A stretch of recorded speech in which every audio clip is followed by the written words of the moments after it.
আসসালামু আলাইকুম। আজকের রেসিপি তিতা ছাড়া করলার জুস।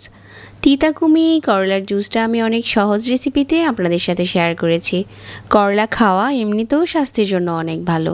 আর যারা স্বাস্থ্যকর উপায়ে এই করলার জুসটা বানাতে চান, আজকের রেসিপি দেখে বানিয়ে নিতে পারেন। করলার জুস বানানোর জন্য একটা করলা নিয়েছি। করলাটা আগে থেকে পরিষ্কার করে ধুয়ে নেওয়া আছে। তারপর একটা পিলার দিয়ে করলার উপর থেকে সবুজ অংশ নিয়ে নিচ্ছি, এভাবে গ্রেট করে। করলাটা চারপাশ ঘুরিয়ে ঘুরিয়ে গ্রেট করলে উপরের সবুজ আবরণটা চলে আসবে। আর যেটা থেকে যাবে ওইটা দিয়ে আপনি চাইলে অন্যভাবে রান্না করেও খেতে পারেন। জুসের জন্য আমি উপরের এই সবুজ অংশটাই নিচ্ছি। করলাটা ঘুরিয়ে ঘুরিয়ে এভাবে পিলার দিয়ে উপর থেকে আমি সবুজ অংশটা নিয়ে নিয়েছি। তারপর একটা বাটিতে নিয়ে নিচ্ছি।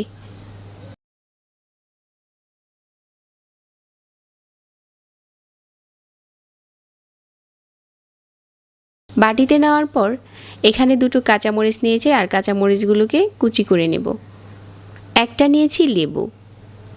প্রথমে কাঁচামরিচটা কুচি করে নিচ্ছি, তারপর লেবুটা কেটে নিচ্ছি। একটা লেবুর জুস দিতে হবে। এই লেবুটা কেটে নিয়ে তারপর এটা থেকে আমি জুস নিয়ে নিচ্ছি ধনেপাতা। তারপর ধনেপাতাটা কুচি করে নিচ্ছি। ধনেপাতাটা কুচি করা হয়ে গেছে। ধনেপাতা যখন কেটে নেওয়া হয়ে গেছে, তারপর সবগুলো উপকরণ একসাথে নিয়ে নিচ্ছি।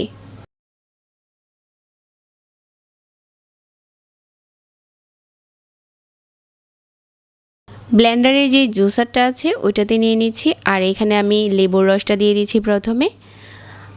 আর 1/4 কাপ দিয়ে দিচ্ছি মাল্টার জুস। মাল্টার জুসটা এখানে অবশ্যই দিতে হবে, তা না হলে কিন্তু করলার তিতা ভাবটা সরবে না। লেমন জুস আর মাল্টার জুস এই তিতা ভাবটা অনেকটা কমিয়ে আনবে।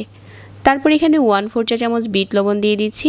আর কেউ যদি চিনি খেতে পছন্দ করেন, এখানে 1 টেবিল চামচ চিনি দিতে পারেন। আমি দিচ্ছি না। তারপর পরিমাণ মতো পানি দিয়ে ভালো করে ব্লেন্ড করে নিচ্ছি। কয়েক সেকেন্ড পর বন্ধ করে ব্লেন্ডারটাকে আবার চালিয়ে জুসটা বানিয়ে নিয়েছি। এখন এই জুসটা গ্লাসে ঢেলে পরিবেশন করার পালা। একটা স্ট্র দিয়ে অল্প অল্প করে পরিবেশন করতে পারেন। এভাবে করে করলার জুস বানালে তিতাটা অনেক কমে আসে।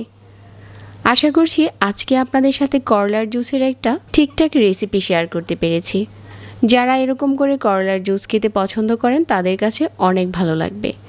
আর করলার জুস খাওয়া এমনিতেই স্বাস্থ্যের জন্য অনেক ভালো।